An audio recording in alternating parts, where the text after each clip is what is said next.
Okay, Oklahoma Sooners. It's gonna, these guys will be a tremendous challenge. I mean, they're a very storied program that is extremely well coached. I think Bob's been there for 14 years and won many championships. Got great players. They develop them well. They recruit well. It's a very structured program. You're talking about a place that has won 7 national championships and 7 Big 12 championships, so they're used to winning. Always have been known for their defense. His brother Mike's back with them after being head coach at Arizona for a while, but you can tell that's made a difference. You can tell it's made a difference from a discipline standpoint, from an effort standpoint, from a from a scheme standpoint. They play with tremendous effort. They're very sound. They're very physical. Very talented. All those things exist with their defense. Very talented in the back end. There's going to be one-on-one matchups everywhere. And not just like from a coverage standpoint, but from an up-front standpoint. I mean, they're going to be one-on-one matchups everywhere, and they're going to take pride in the fact that they're going to win those one-on-one matchups. Got 2 great safeties, tackle well. They lead their team in tackles, so. Very good on defense, just as talented on offense. Everything starts with their quarterbacks. Landry Jones seems like he's been there for 6 years. I remember him in high school. Came out of New Mexico, came to our camp. Very talented, big kid, great arm, winner. And then they put in the bulldozer. That's their backup, who poses different problems. Is obviously a runner. We'll do wildcat stuff with them. Probably as talented group of receivers that we faced all year, possibly in the country. Kenny Stills has been there for a while and is good. They've hit 2 home runs on 2 transfers. The Brown kid from Penn State and the Saunders kid from Fresno are special, and so they got tremendous depth and some capable running backs. So will be just as much of a challenge on offense. And then special teams, they're probably the top special teams unit in the Big 12. And it goes back to just having a lot of depth. They have, they got a whole bunch of people that could start anywhere in the country. So when you have that kind of depth, that makes them good on special teams. They got 2 good return guys, and take it very seriously. So it's a challenge that we're looking forward to. We encourage everyone to come support the team. Kids are playing hard. Guys are motivated. They're, we're ready to get back to work today. Understand the frustrations that have existed, not only with the team, but coaches and players as well, frustrated, and we're going to get back to work. Thought our approach last week was good. Thought we had good work last week. Thought we traveled well. Thought we wanted to play. We just made too many simple mistakes that prevented us from winning the game. So we will get back to work, and looking forward to a good week of work and then a great atmosphere Saturday night in Morgantown. With that, we'll take some questions. Does it help having Oklahoma coming in? Obviously, like you said, a storied program, a top 15 team right now. Do you feel like that helps kind of center the guys and focus them in more than if there's a team that's struggling? Yeah, I mean, as many challenges that exist with Oklahoma, I don't see how it can help. But I don't know. I mean, we came back to work Sunday and we got back to work. I mean, that's. I don't think anything was wrong with our approach. So our approach is going to be the same this week, and we're playing a challenging team, just like we faced the challenge last week. At Oklahoma State was a challenge, and we didn't play enough. We didn't play well enough to win. So we will get out there and practice hard and put them in position to hopefully make some plays and catch some breaks to where we can win this week. Have you ever been through a 4-game losing streak like this before in your career? No, I haven't. Not a lot of fun for anybody. So, but the only way to get out of it is to work hard. So that's what our coaching staff's doing. We put in a long day Sunday. We put in a very long day yesterday, and we're put in a very long day today to get out there and work hard. It's the only way you're going to get out of a losing streak. But we understand what the challenges are. realistic with them. We're recruiting hard. We're managing the team hard. We're in the weight room where we lift weights hard, not us personally, but the team. You know, so there's only one way to get on track. There's only one way you can win in college football. I don't care what conference you're in. The only way you win is by hard work. So we're going to work hard. You mentioned junior high mistakes after the game. You mentioned simple mistakes again today. How much of that can you coach, and how much of that is on the guys to know when to be in the right spot, know when to do the right thing? How do you coach simple, basic, fundamental stuff like that? You know, it's coaching. We got to coach it. What's sad about the special teams situation is obviously it was embarrassing. It was embarrassing last week, and I sat here a week and a half ago after TCU, and I thought we played really well on special teams, other than the execution of our snap and the execution of our kick, whether it was a kick or whether it was a punt. Well, and we worked hard on that all week. And if you look at the execution of our snap and our kick, we were really good. And our snap and our punt, we were excellent. Bittenkurt responded and probably had his best day that he's ever had here. And De Palma snapped and did his job and ran downfield with a tremendous amount of effort. With that said, everything else was bad. You know, everything that I said was good turned bad. So we went out Sunday night and we worked on fielding punts, and we worked on the Peter call where, you know, Tavon does this and everybody runs away from the ball, which is what a Peter call is. You know, the kickoff return when Quinn, who's special, their Oklahoma State's guy was special, but he put some stuff on the ball. Well, we have to make decisions whether we field it or we make decisions to get out of the way and let somebody else field it. And we worked on Tavon in the back and Stedman in the back of fielding a kick. It's a live ball, field it, and run forward. You know, and the guys covering the punt, they get inside the 5 and they see the ball and they catch it and they down it before it goes into the end zone. So we worked on that. You know, yeah, it's all elementary stuff. So we worked on it. We put them in those positions and we worked on it. Was it frustrating? Yes. Should we have to work on that? Yes, I guess we did. And we kind of took some of that stuff for granted, which I'll take the responsibility from that. The bounces were weird. And you said Sharp put English on it, I guess? Did he really manipulate the ball? He did, but, you know, and maybe he's that good, you know, but, you know, we tried to do it. You know, and when we tried to squib it, it went like 10 yards, you know. So we worked on that too. We worked on our kickers, you know, putting their foot on the ball and it going downfield. Given the problems you've had defensively, how much has that influenced the amount of times you've gone on 4th down and some of the situations that rather than playing field position football? I looked at all 7 times, not much. Not much, to answer your question. You know, it's our job offensively to score. It's our job to keep going forward. If you look at all 7 of them, there is only one of them that I questioned, you know, after the game, and that was the one in the 4th quarter that we were backed up, I think, on our 35 or 40, somewhere in there. Looking back at it, I kind of questioned that one a little bit, but I think at that point we were down 14.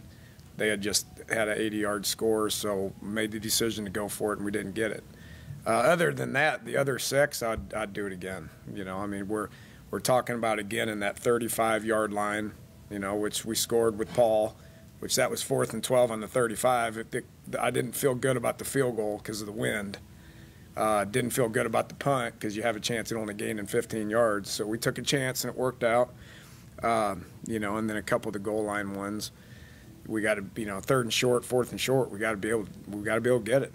You know, if we're going to be successful offensively, we got to be able to get those. And only kind of regret one of them. You know, so I don't want to get in the habit of going for it on 4th down 5 to 7 times a game. Do not want to. And if you look back at the games, I mean, there's been a couple of times this year that we've done that. But over the course of the 20-some games since I've been here, that hasn't been the norm, and don't expect it to. But it's all the situations. The situations dictate that.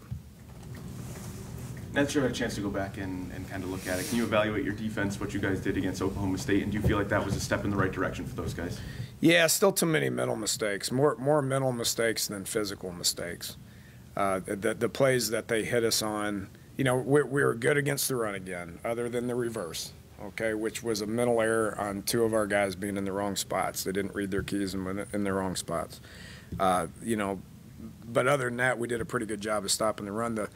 The pass defense issues were we didn't get any pressure on them. I thought our pass rush was bad. Now, keep in mind, I do think Oklahoma State's offensive line is the best in the conference, and that's consistent over the years. Coach Wickline does a great job, and those kids are good. We didn't get to the quarterback. We didn't pass rush good. When we blitzed, we screwed up the blitzes half the time, and we didn't get there, which put our DBs in some bad situations. So what looks bad on the back end could have been prevented with doing things right on the front end. They work hand in hand. So, you know, their physical stuff, they, you know, didn't have a ton of missed tackles, played hard, just too many mental mistakes and not being where they needed to be 100% of the time. You got to be there 100% of the time. If you want to play good defense, it's got to be all the time. You can't say we played good defense for the exception of 7 or 8 snaps, which they scored on. Right? So we got to play like that all the time. We're having a hard time getting through to our guys, which is coaching, that we got to play like that all the time. That's the challenge.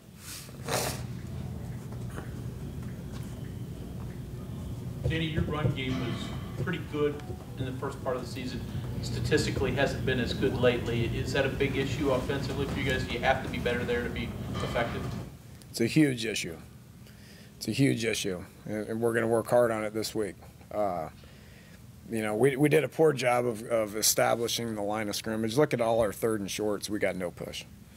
We got none. I mean, we were garbage on 3rd and short, 4th and short when we handed the ball off. That's, you know, it's a combination of, you know, just not controlling the line of scrimmage up front and not having good enough running backs to be able to get the yards that we need. So, you know, you blame it on what you want to. You know, I mean, you know, Sean's hurt. I mean, it's not what people want to hear, but he's hurt. That's why he's not playing. Dustin's still 6 months out from being where he was last year, which means we put it in the hands of Andrew Bowie, who's, you know, he's averaging almost 5 yards a rush, but you give it to him 20-some times a game, he's going to wear down. He's not that type of guy that can handle that many carries. So we're working extremely hard to recruit about 5 or 6 running backs that can come in here and give us help. And until that happens, it is what it is. Can Tavon help you there? You got him in the backfield a couple of times. You ran some end arounds with him more than recently. Could he fix it maybe? Well, I mean, you can't. I mean, I'd sure like to. You know, I mean, I wish we could clone him and put 3 of them out there. But you know, I mean, obviously have felt like he is a pretty good inside receiver that we need to continue. And it's always been the thing of what can we do to get the ball in his hands, and you want to get it into his hands as much as you possibly can. But with that said, I mean, his trade's been being an inside receiver for 4 years now. So, you know, we'll continue to try to come up with creative ways to get him the ball because he's as dynamic as there is in college football when it comes to him having the ball in his hands. Did it seem to you last week that Oklahoma almost ceded the run to Baylor? Not last week. It's every week. I mean, they do the same thing every time. I mean, they do the same thing every time. They're gonna play a 4-1 or a 4-2 front, and their safeties are their fill guys. You know, and if you remember what Baylor does, I mean, Baylor spreads you all over. I mean, they go from way out there to way out there, and you know, and so they're going to line up like that, which means they're going to rely on those people in the box and those 2 safeties that come down to stop the run. There's going to be people in space. Baylor does as good a job as anybody in the country of putting people in space. I feel like we do a pretty good job of putting people in space. And then once those guys are in space, it's about making some people miss. And Baylor did a pretty good job of making some guys miss.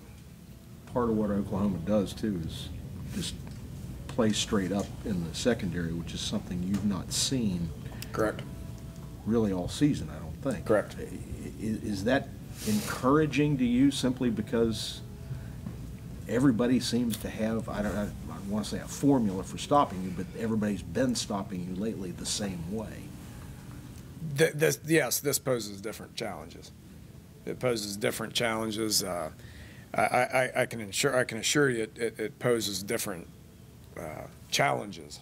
You know, I mean, there's one-on-one matchups. I mean, are our guys going to be good enough to win those one-on-one matchups? I mean, we'll see Saturday night. And it's not just you think of a one-on-one matchup. You're not just looking at like one receiver having to beat one DB. I mean, you're looking at 4 receivers and potentially a running back that have to win those matchups, and then you got 2 safeties that do what they want to. You know, they still got help over the top. And then there's 4 people up front, and then they add the backer, which is a fit guy up front. So there's 5 people. Well, there's 5 linemen, 5 people. They got to win that one-on-one matchup too. So it boils down to they think they got better players than who they play, which is why they're pretty good at that scheme, because they got pretty good players. This is probably not the right time to ask this question, being in a 4-game losing streak. But you've got 2 guys that are semifinalists for the Blitnikoff Award. You've coached receivers that won that award. How do these guys stack up with them, and what, you know, I don't want to ask you to choose between the 2 of them, so just generally. Well, I'd choose Stedman last week. He had a better game. I'd choose Tavon the week before that because he had a better game. You know, they're all different. I mean, these 2 guys are completely different than the guys that have won it. You know, and a couple of the guys that have been fortunate to coach that are in the NFL get by with just sheer will, just want to. You know, so these guys are completely different. They're not like, these 2 guys are not like people I've had. They're quicker. They're skilled. They're different. We rely on them a lot. We rely on them a lot. Saying more talented are you? I mean, just pure. Well, pure no, I'm not talent? saying that. I mean, you know, some of the guys I've had are, you know, you talk about some 2-time Blitnikoff winners. That's pretty special. There's only been 2 people that have done it, and those guys are going to play for a long time. You know, and then there's a couple other guys that didn't win it that, you know, are exactly what you want, just from an effort and execution and grit. So these guys are just so much different than that, you know. So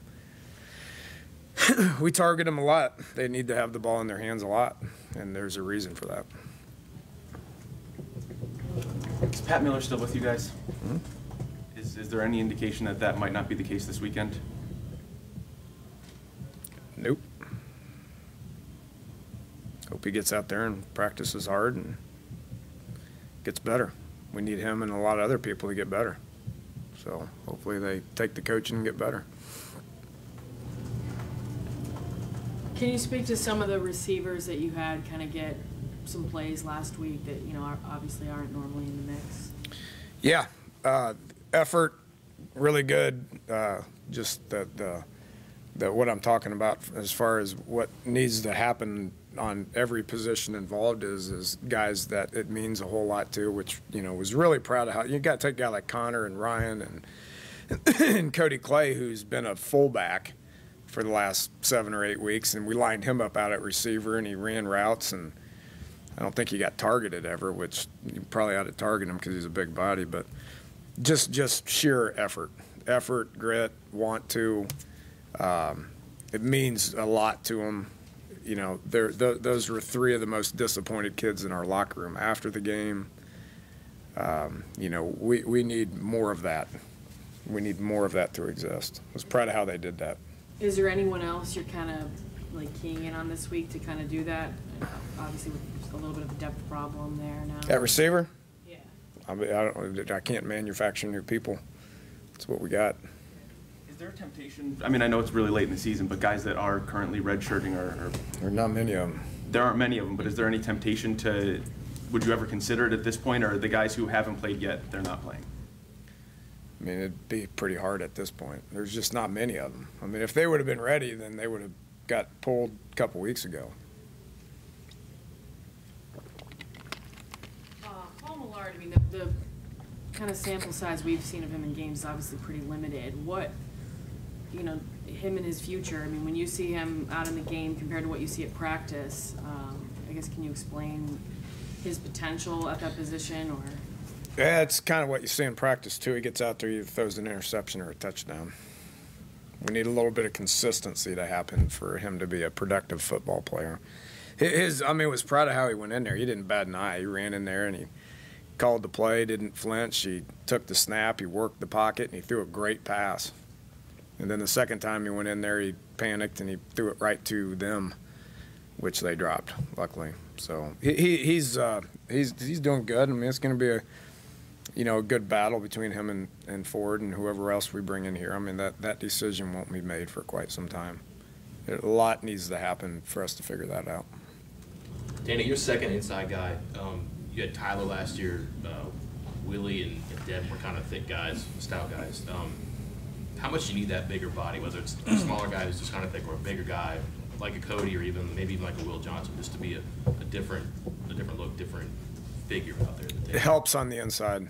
Yeah, it helps on the inside. Texas Tech's inside guy, 22, who hasn't played since we played him, unfortunately. Because we watched Texas Tech and OU's defense. I studied that a lot this week. And he's, holy moly, I mean, that guy just destroys people. So the physical presence on the inside is necessary. We don't have that physical presence on the inside. You know, that's, you know, you got Tavon and Squirt, and those guys are, I mean, they run circles around people, but they don't necessarily run right into people. Having Cody at that spot last week did us some good. You know, he sprung Tavon for a touchdown. He blocked well on the perimeter, probably blocked better on the perimeter than he did in the backfield. You know, so having those guys, I think, is important, yes. Connor brings some toughness like that to the inside. You know, he'll get in there and give it everything that he's got. I mean, he'll run in there and stick his hat on somebody and fight for everything that he's worth. So, yeah, that type of guy is important. But you need those type of guys that can go score, too. That's when you got something, you know, that's when you got a Wes Welker type, a Danny Amendola type that can stick their nose in there and be gritty and then also be able to make a guy miss and go score. Those guys you mentioned, they're not the biggest guys, though. So from what you're saying, it's not size that does it. It's the grit. Physicality of the player. It's grit. It's toughness. It's effort.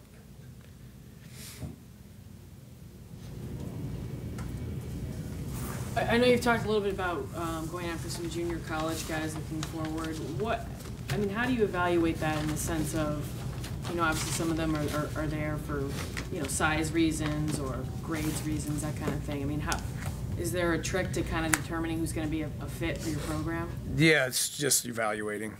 You know, we've sent coaches all over the country to go to schools to ask questions, to get transcripts, to watch practice or watch games, identify your needs, and then go recruit them. Everybody in the country's got needs. I can assure you that. So, you know, you do it just like any other high school. I mean, just like you go recruit high school guys, it's just all evaluations and trying to figure out what your needs are and then identifying if they fit the needs or not, which is a little easier said than done.